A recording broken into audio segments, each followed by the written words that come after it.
பிரியமானவர்களே, இயேசுவின் நாமத்தில் உங்களுக்கு என் அன்பின் வாழ்த்துக்கள்.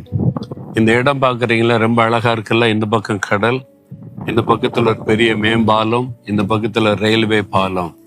இது ஒரு சரித்திர முக்கியத்துவம் வாய்ந்த ஒரு இடம். தமிழ்நாட்டில் ராமேஸ்வரம் என்கிற ஒரு கடற்கரை தீவு இருக்குல்ல, கடல் தீவு. அந்த தீவுக்குள்ளே வருவதற்கு போடப்பட்ட பெரிய பாலம் இது. ரயில்வே பாலம் தான் பிரிட்டிஷார் காலத்திலே போடப்பட்டது. இப்போ சமீபத்தில் அதை புதிதாக்கி புதிய பாலம் அமைத்து புதிய ரயில்வேல அமைத்திருக்கிறாங்க. அதை தான் பின்னால பார்க்குறீங்க. அப்போ சமீபத்தில் தான் அது திறக்கப்பட்டது. இதுக்கு பேர் பாம்பன் பாலம் என்று சொல்லுவாங்க. இந்தியாவுடைய தென்கோடியில் இருக்கிற முக்கியமான ஒரு இடம் இது. நிறைய மீனவ சகோதரர்கள் இங்கே மீன்பிடி தொழில் செய்கிறாங்க. அதுதான் அவருடைய வாழ்வாதாரம். இங்கதான் இந்தியாவில் நம்முடைய முன்னாள் ஜனாதிபதி உயர் திரு அப்துல் கலாம் அவர்கள் வசித்த பிறந்து வளர்ந்த இடம் தான் இந்த ராமேஸ்வரம்.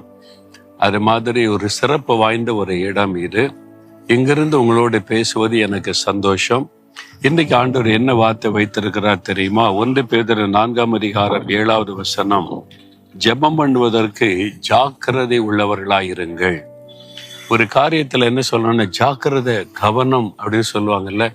அப்ப என்ன அர்த்தம்? நீங்க இந்த பாதையில நடக்கும்போது ஜாக்கிரதையா இருங்க, கவனமா இருங்க, அதுக்கு ரொம்ப முக்கியத்துவம் கொடுங்க. சும்மா கவலையினமா இருக்காதுங்க, அஜாக்கிரதையா இருக்காதுங்கன்னு அர்த்தம். அப்ப ஆண்டவர் சொல்லுகிறார், ஜெபம் பண்ணுவதற்கு ஜாக்கிரதையா இருங்க. ஏன் தெரியுமா?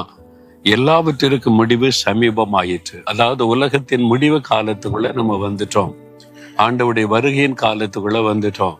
சீக்கிரம் அந்த உலகம் முடிவடைந்து புதிய பூமி, புதிய உலகம் சிருஷ்டிக்கப்பட போகிறது. அதனால ஜெபம் பண்ணுவதற்கு ஜாக்கிரதையா இருங்க. அப்படின்னா எப்படி ஜாக்கிரதையா ஜெபிக்கிறதுனா, இயேசு சொன்னார், இடைவிடாமல் ஜெபம் பண்ணுங்க, எப்பொழுதும் ஜெபத்திலே விழித்திருங்க. அந்த மாதிரி எப்பொழுதுமே ஒரு ஜெபிக்கிற ஒரு ஆவியோட நம்ம இருக்கணும். அதிகாலை எழும்பி ஜெபிக்கணும், மாலையில ஜெபிக்கணும், இரவில ஜெபிக்கணும், சமயம் கிடைக்கும் போதெல்லாம் ஜெபிக்கணும். நீங்க ஜெபன உடனே இப்போ ஒரு இடத்துல முழங்கால் போட்டு அப்படியே ஜெபிக்கிறது மாத்திரம் இல்ல. கண்கள் திறந்திருக்கிற ஆட்களை பார்த்து ஜெபிக்கலாம், இடத்தை பார்த்து ஜெபிக்கலாம். ஜெபத்துல ஜாக்கிரதை உள்ளவர்களா இருக்கணும். அப்படின்னா அதுக்கு அதிக முக்கியத்துவம் கொடுத்து ஜெபத்துக்கு கவனம் செலுத்துங்கன்னு அர்த்தம். நீங்க ஒரு நாளைக்கு எவ்வளவு நேரம் ஜெபிக்கிறீங்க? உங்களுடைய ஜெப வாழ்க்கை எப்படி யோசித்து பாருங்க. வெறும் ஆசீர்வாதத்துக்கு மட்டும் ஜெபிக்கிறீங்களா? ஒரு நன்மை வேணும், ஒரு அற்புதம் நடக்கணும், அதுக்கு மட்டும் ஜெபிக்கிறீங்களா? அது சுயநலமான ஜெபம். அது மாத்திரம் இருக்கக்கூடாது. தேசத்துக்காக ஜெபிக்கணும், மற்றவங்களுக்காக ஜெபிக்கணும், ஆத்மாக்கள் ரட்சிக்கப்பட ஜெபிக்கணும், ஆளுகிறவங்களுக்காக ஜெபிக்கணும், நம்மை சுற்றி நடத்துகிற காரியத்தை பார்த்து தீமையான காரியங்கள் அற்றுப்போக ஜெபிக்கணும், தேவனுடைய ஆளுகை உண்டாக ஜெபிக்கணும்.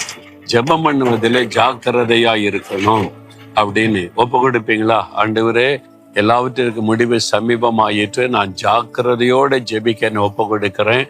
எனக்கு ஜெபாவியை தாங்க, எப்பொழுதும் நான் ஜெபித்து கொண்டே இருக்கணும்.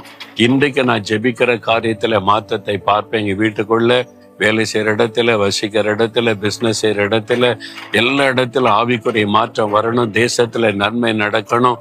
இயேசுவின் நாமத்தில் அதற்காக ஜெபிக்கிறேன் பிதாவே. ஆமேன், ஆமேன்.